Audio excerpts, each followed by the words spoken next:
Hoy nos vamos con la misma emoción de ver la plaza así. Gracias por permitirnos hacer esta despedida, compartirla con todos vosotros. Para nosotros, evidentemente, la energía va y vuelve, es muchísimo más grande, nos vamos con muchísimo más amor, mucho más acompañados, viendo todas esas caras hoy abajo. Muchas gracias, me he puesto un poco ñoña, pero muchas gracias.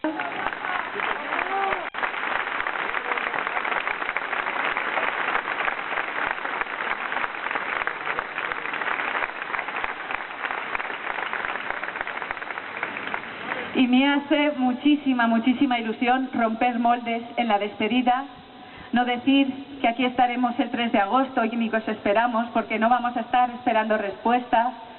Se han firmado hoy, se han aprobado en las Cortes los mecanismos para que nos las den oficialmente desde la Comisión Parlamentaria. Siempre hemos empezado las concentraciones, hoy también, con 5 minutos de silencio en memoria de las víctimas. Un silencio que hablaba de muchas cosas, pero un silencio siempre es algo triste. Era abrumador. Cuando la plaza estaba llena se te sobrecogía el corazón.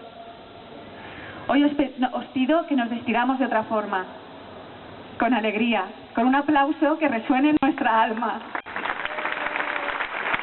Por los 43 que se fueron, por los 47 que sobrevivieron.